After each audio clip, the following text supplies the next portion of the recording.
भाजपने रावेर लोकसभेसाठी आपला उमेदवार जाहीर केल्यानंतर महाविकास आघाडीकडे उमेदवार कोण हा प्रश्न संपूर्ण राज्याला पडला होता।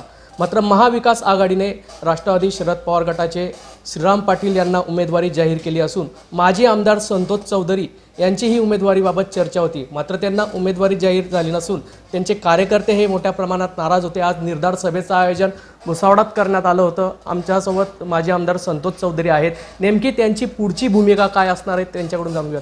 भाऊ, काय सांगणार? आज निर्धार सभेचं आयोजन या ठिकाणी करण्यात आलं होतं। बरीचशी नाराजी कार्यकर्त्यांची होती, आपलीही नाराजी आहे, काय सांगणार?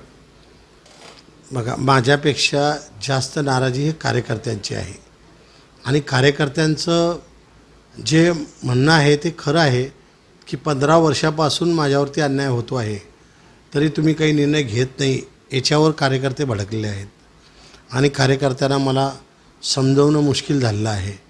परंतु तरीसुद्धा मी पवारसाहेबांना 21 तारखेला भेटून पुढचा निर्णय माझा जाहीर करणार आहे। वारंवार आपल्यावर अन्याय होत आहे, गेल्या 15 वर्षापासून तो आपल्यावर अन्याय होत आहे। वारंवार जेव्हा 4 वेळा आपल्यावर अन्याय झाला, आज भाषणातून तुम्ही बोलून दाखवलेलं आहे। एक बळीचा बकरा बनवला जातं असं म्हटलं जातं आहे, काय सांगणार? नेहमी बनवला जातो आहे, आजच नाही, नेहमी बनवला जातं आहे, अशी परिस्थिती आहे।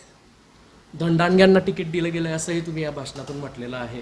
हे तर जनताच सांगते, माझ्यापेक्षा जास्त नागरिक सांगतायत। आपली नेमकी आता पुढची भूमिका काय असणार आहे भाऊ? माझी पुढची भूमिका, मी आता मुंबई दिल्लीचा दौरा करून आल्यानंतर, अकोल्याला जाऊन आल्यानंतर आणि त्यानंतर मग पवारसाहेबांना भेटल्यानंतर माझी भूमिका मी जाहीर करेन। तुम्ही म्हटलेलं आहे की 4 प्रदेश अध्यक्षपदाच्या मला ऑफर आहेत, नेमकं काय आहे?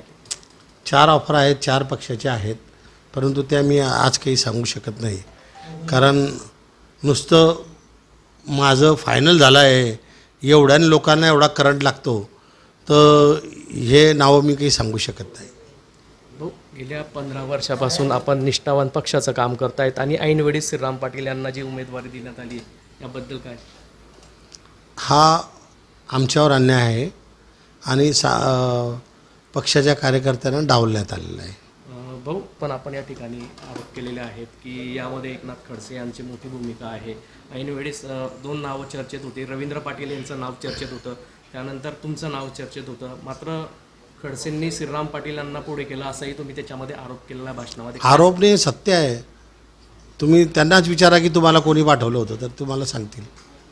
भाऊ, तुम्ही 137 कोटीचा जो गौण खनिजाचा जो आरोप एकनाथ खडसेंवर, त्याबद्दल बी तुम्ही तुमची भूमिका स्पष्ट करणार आहे, काय नेमकी भूमिका असणार? त्याबद्दल माझी भूमिका अशी राहील की ज्या शासनाने 137 कोटीचा दंड यांना आकारलेला आहे, तेच शासन यांना स्थगिती देऊ शकत नाही।